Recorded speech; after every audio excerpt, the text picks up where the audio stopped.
Well, what was once old is suddenly new again in the American economic and social structure. Hi, I'm John McNeil, and this is the Invest Strong Network. Welcome. A couple of nights ago, President Biden addressed a joint session of Congress. And in his address, he laid out his vision for the United States of America for the next 4 years and really beyond.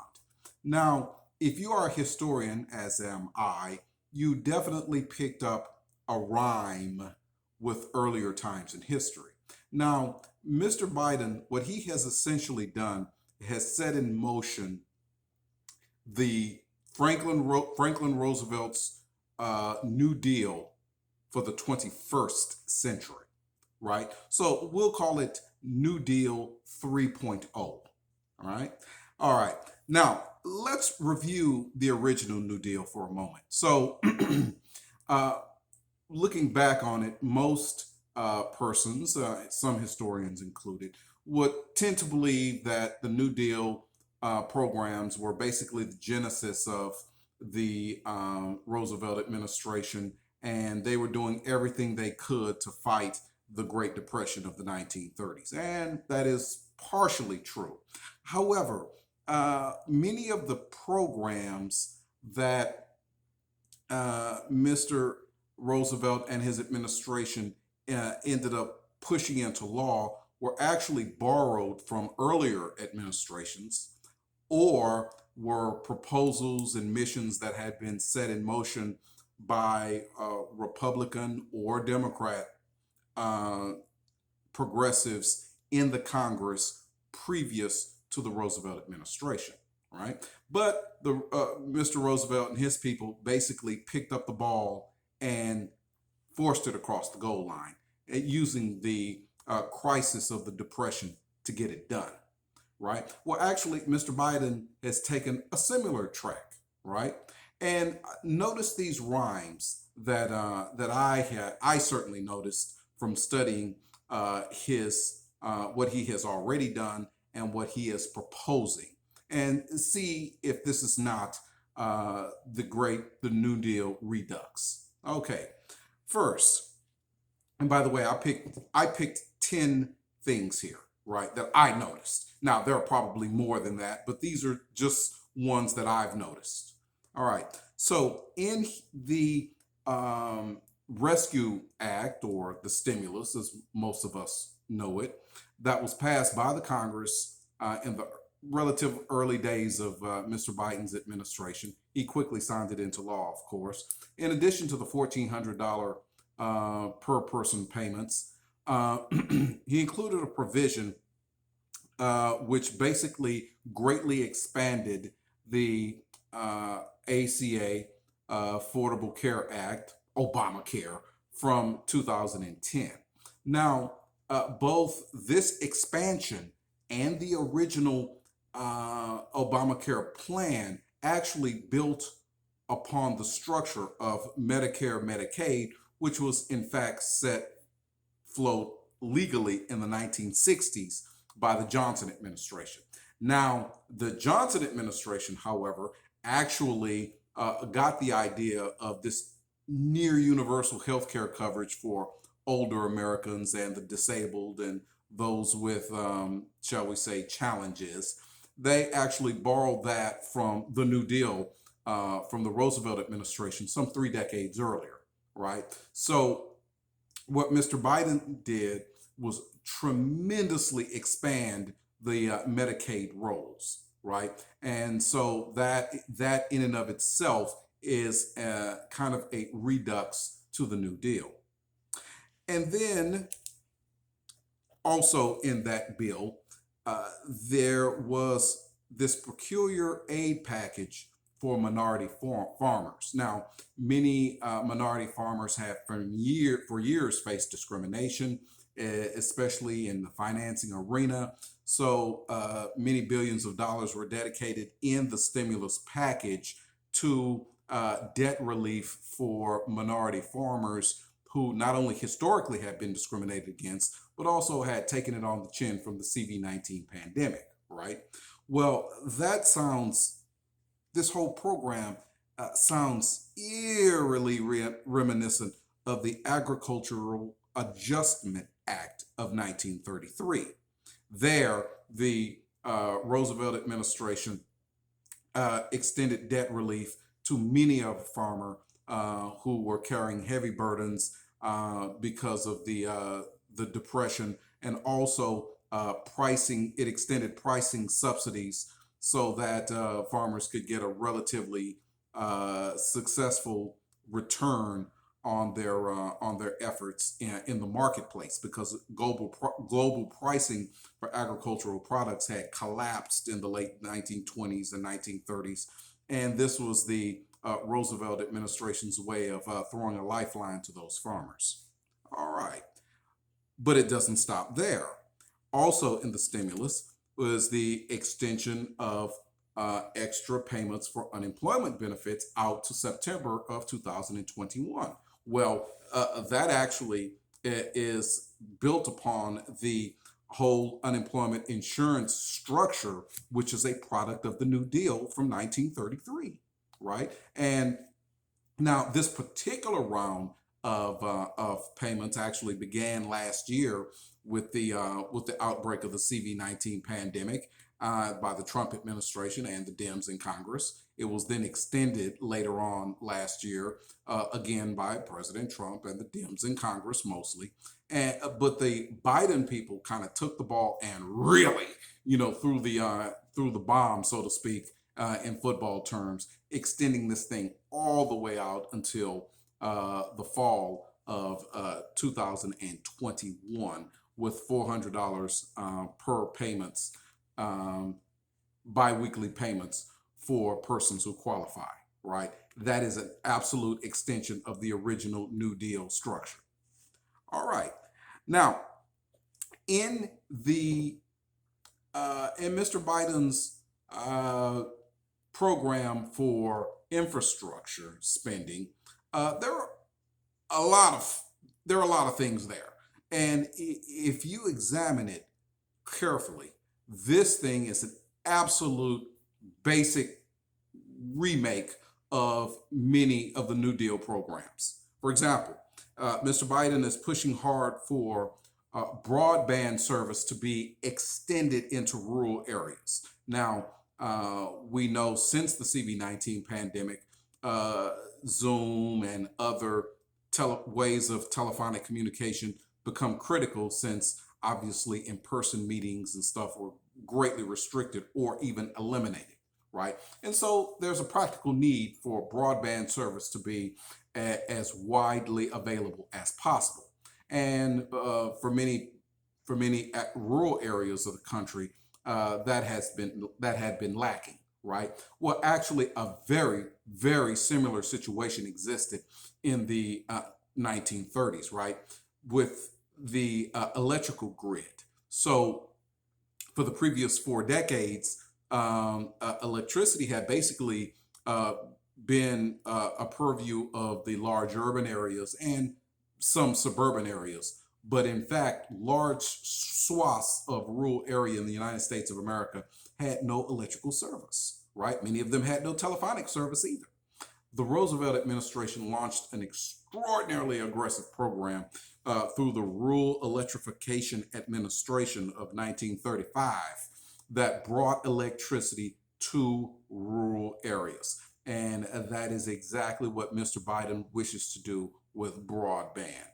Mr. Biden has studied his history. Very well done. Now, also, Mr. Biden, in his speech to Congress, launched a push for unionization, right? He wishes to bring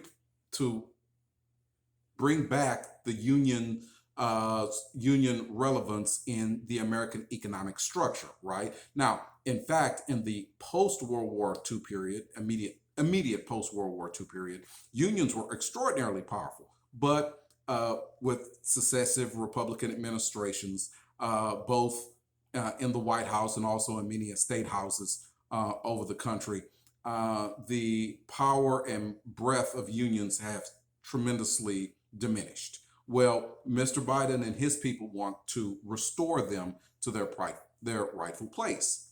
However, when one examines it carefully, we'll see that in fact, Mr. Biden is building upon President Roosevelt's 1935 National Labor Relations Act, which basically gave unions for the first time the ability to collectively bargain.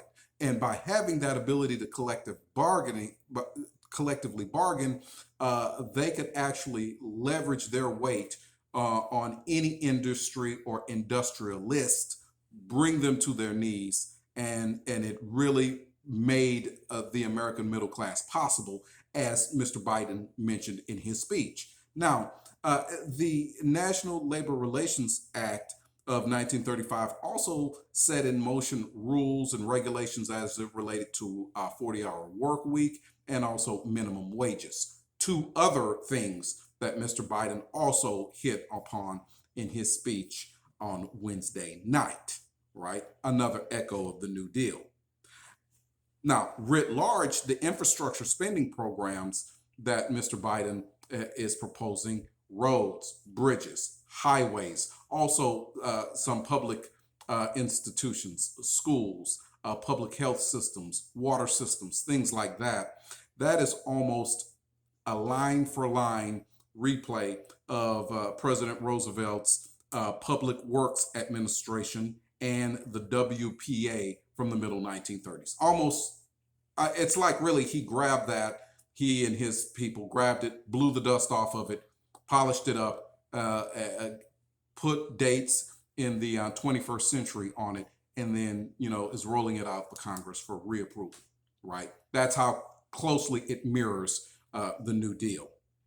And speaking of building programs and electrification, which was mentioned earlier, Mr. Biden is pushing this enormous green energy program, right? Now, there's not a direct comparison in the New Deal program to clean energy, renewables, things like that. However, the Roosevelt administration did create the Tennessee Valley Authority, which was for a very long time the nation's largest electrical utility. And that creation brought electricity to large areas of the southeast of the country. Now, it certainly was not clean, certainly not by any stretch of the imagination. But what Mr. Biden has done is he's kind of taken the idea of the TVA, supersized it, and then turned it green, right? So basically what he's proposing is a green TVA for the 21st century. Okay, another echo of the New Deal. And also, Mr. Biden pushed for, and this is number 8, he pushed for this program that would basically allow the government to pay for persons to come and care for desperately ill, perhaps even terminally ill senior citizens, right? And allowing them to live the balance of their lives in dignity. And that's very touching because many a family are bankrupted by having to pay for elder care, especially in the last 3 months of a person's life, right? Well, let's call that Social Security 3.0, because the original Social Security Act of 1935 had a similar mission. It was to give seniors and their families an opportunity to pay for all of the things that would needed to be cared for in the final years of life for elderly persons who had worked, for most of their lives, right? They didn't have that previously. The New Deal brought it to them. So Mr. Biden's proposal, I like to call it Social Security 3.0, because the original Social Security had been kind of tweaked by the Reagan administration and the Johnson administration before that. And so this is the 3.0 version. All right.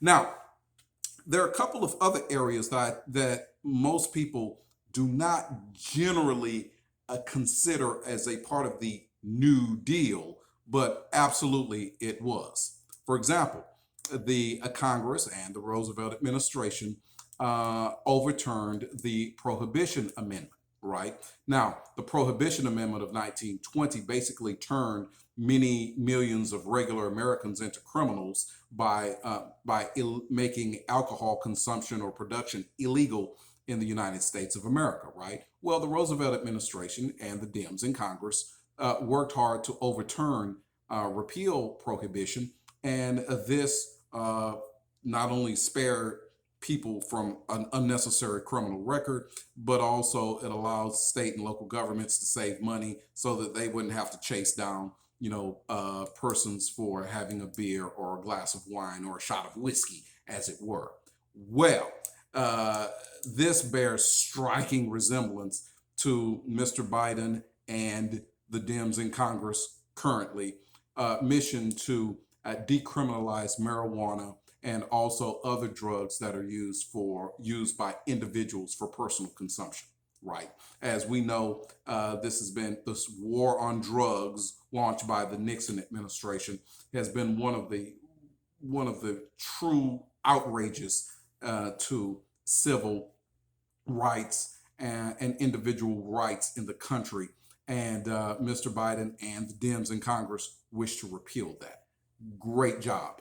All right. And it is another echo of the New Deal from the 1930s. Also, there is this, number 10. As I mentioned in a previous video, what the Roosevelt administration and other governments around the world had to do to fight the Depression, they knew that they were going to have to deficit spend like crazy, but they were hamstrung because most of their currencies were tied to the gold standard, right? So basically, the Roosevelt administration and the Federal Reserve had to break the gold standard in order to allow all of these New Deal programs to be funded, right? Well, in fact, the Biden administration is doing a similar thing, not by the gold standard, since we're no longer on that, but basically by having the Federal Reserve launch another wave of quantitative easing, as that was first done under the Obama administration and now being redone again under the Trump administration to fight the CV-19 pandemic, and now being carried over by the Biden administration also. That is yet another echo of the New Deal economic policy that Mr. Biden has taken up and is running with, right? Now, all of this historical research begs the question, did the New Deal work, right? Did it pull the nation out of the Depression? Did it remake America into a better place? Well, the answer to both of those questions is yes and no, right? Okay, now, as it relates to the Great Depression, did all of these New Deal programs pull the United States out of the Great Depression? No, they did not. In fact, by the late 1930s, the nation's economy was still in very dire shape, double-digit unemployment. It was a very bad situation, right? However, the Second World War did in fact pull the nation out of the Great Depression, as it basically fully mobilized the nation for the war effort. So in that sense, the Roosevelt plan, writ large, did work, right? Now, there is this. Many of the New Deal programs brought stability to the nation's financial structure and to individual families, right? So the FDIC provided federal insurance for banks, so that people felt comfortable putting their money in banks, and there was not a fear that if the bank went bankrupt, that they would lose their personal wealth. Well, that FDIC structure is still with us today, and boy, has it made a huge difference, right? As has Social Security. The aforementioned Social Security has brought stability and dignity to many an elderly person in their later years, as have other aspects of the original New Deal. So was it worth it overall? In my opinion, as both an economist and a historian, yes. I think the New Deal was absolutely worth it, although it spent a lot of money and a lot of resources rather, but out of which came the United States of America that we recognize today, right? Now, will the Biden plan also be worth it? Well, just like with the New Deal, we don't know yet. We're right in the middle of it. We don't know really how it's going to pan out over the very long run. But I must admit, I have to take my cap off, to Mr. Biden for trying. He learned, in my opinion, he has learned the right economic and social lessons from history, and he is trying to apply them properly, in my opinion, right? All right, so I hope you found this video interesting and informative. If you have, you know what to do. Hit that thumbs up button. Also, let me know what you think. If you studied the New Deal era and its consequences, I want to know what you think. Right? So please leave a comment for me. I'd appreciate it. And of course, come on now, whether it's the 1930s or the 21st century, you can subscribe to Invest Strong, right? Well, I mean, you probably couldn't 85 years ago, but you definitely can today. So please do it for me. All right. Thank you so much, friends, and good blessings.